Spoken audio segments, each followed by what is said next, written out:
Alrighty, welcome back to the Jay Shrey Way. Slasher fans, horror fans, or if you're fans of Jay Shrey, thanks for tuning in. Today I'm going to be talking about a movie that I didn't have much anticipation for. It's called X right here. It's a new A24 horror movie. If you know A24, they've done Hereditary, Midsummer, It Comes at Night, The Witch. They have some of my favorite movies of the past 10 years. I think they're behind the MCU and Pixar. They're one of the best production companies out there. They constantly take risks. And this movie looked very much like a parody. From what I thought it was going to be a on-the-nose parody of 70s slashers. And we've gotten this somewhat before. Even the Fear Street that came out, that had a lot of homages to old horror from all the different decades. This actually has a lot of, they pay respects to stuff like Halloween. There's a POV shot, Texas Chainsaw obviously. It takes place in Texas, and it has that grimy, gross, dusty feel, rustic. You just want to shower after you watch this. But it's lived in from awesome characters to just watch. You're not going to leave this remembering half their names, but they're fun to watch. You got a great cast. You got Brittany Snow. She was the standout for me. She's kind of the snarky, experienced porn star. And the story is all these middle-aged 20-year-old, 30-year-old people are going to make a porno in this little cabin they rented from this old couple. And that sounds kind of fun. It sounds extreme and obnoxious. And while it has little bits of those things in there, it's actually a really well-told story with a lot of layers to it underneath, which I was surprised by. I thought this was just going to be kind of one that would just come and go for me, but this movie stuck with me enough to where I'm already planning on getting it on Blu-ray, and I'll probably go back and watch it in October or something this year. But other than Brittany Snow, you got Kid Cudi in there, which that's the main thing I wanted to come see. He after I saw it, he even retweeted me, which put me on cloud nine and made my whole weekend. And I've always been a huge fan of him. He's not getting given that much of a juicy role. He's kind of the male porn star, and they're all archetypes of just characteristics you've seen in horror movies before. But he has a charisma to him. He is pretty iconic in it. He's always smoking. He's always chilling, laid back, and he's just fun to watch. It's cool seeing all these actors together. You got Jenna Ortega, who's becoming a scream queen lately, and she even has a big moment of a yelp where she screams, and it's pretty terrifying. She's really good at that. She's not in the movie too much in the first half, but the second half she has a lot to do.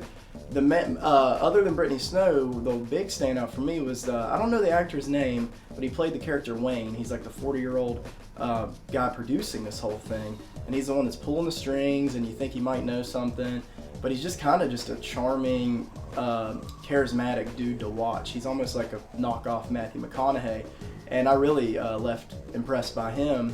And then you got a few other actors in there. You got Mia Goth. She's kind of the focus, but there's not really a main character. Everybody's kind of always together.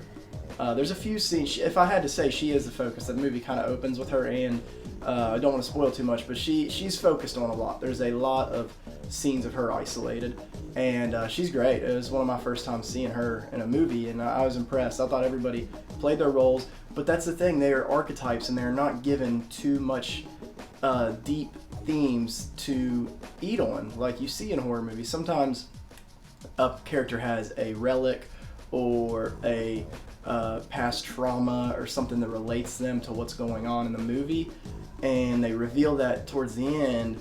And this one's just kind of, no, you're just watching dumb characters that are really fun to watch be stuck in this situation. And it was I just love that they didn't try to go deeper. But I will say the deep side of this movie comes with the reasons people are being killed. The theme of it is very human. It's very relatable. It's something we all have to go through, other than wanting to kill people. But I thought it was profound. And whenever there's a scene that's cuts into acoustic songs, character starts singing, and it's kind of flashing, showing a montage of things. And that scene just had me touched. I was like, wow. And it's dark, but it also gets to your heart. And I was very surprised by that. This movie actually had a lot of life to it, other than being just this extreme, wild murder fest. It's actually got some real character in there. Some real heart. It pulls on your heartstrings a little bit, but you also leave it and you're like, wow, the fuck did I feel for this? Because at the end of the day, it's kind of sadistic. It's messed up. But that's what I like about A24. They're always flipping things on their heads, taking risks, taking old things we were familiar with and changing it completely.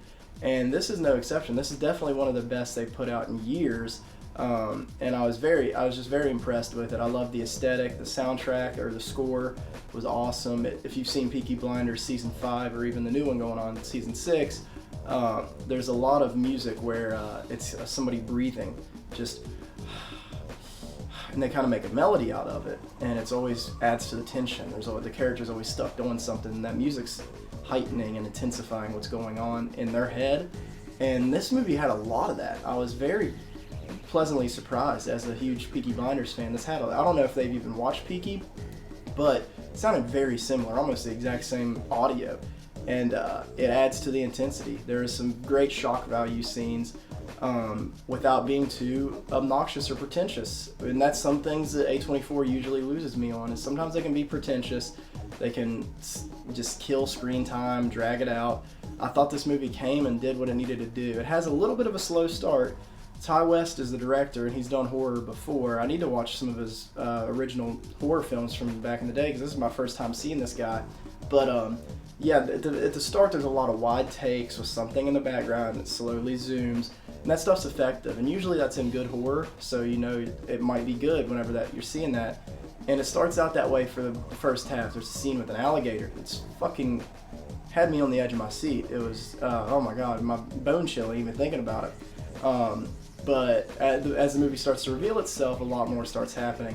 And I gotta give, last thing I want to say is a huge kudos to the elderly actors in this. I don't know the names, and a lot of the times we don't know these older actors, especially in horror movies. They just show up, and they're usually remembered as scary as shit. In a lot of movies we've seen where there's an old actress, like The Visit and stuff like that, but we never really appreciate what it takes. Like, these are elderly people that have to go through the complications of growing up and their body giving out on them and stuff like that. I mean, that really happens to them. That's not just an act. And the fact that these actors are able to come on set and perform, that work ethic is amazing.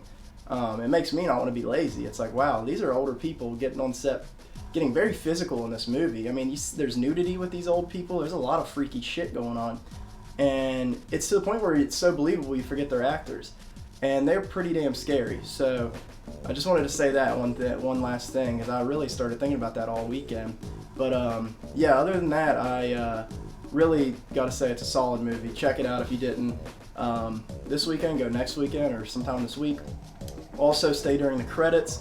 There is a if you want me to, well, I'm not going to spoil it. I'm not going to tell you what it is, but it's something you really should see, and it's something you don't see in horror. They never really do post-credit scenes or anything like that, and it made the movie even better for me once I saw this. I was like, wow, so what's going to happen now? So yeah, that's all I can say. Definitely stay during the credits. A lot of people haven't heard about that. If you missed it and you already saw the movie, just go on YouTube. You can probably find it. But yeah, X was super solid. One of my favorite movies so far of 2022. Definitely check it out. I give it like a 4 out of 5. Up there for me. Can't wait to get it on Blu-ray. And yeah, if you want to talk in the comments, horror, just comment down there. Subscribe to the Jay Stray Way. Like my videos. Keep getting this channel out there. I appreciate all you guys. And thank you for tuning in.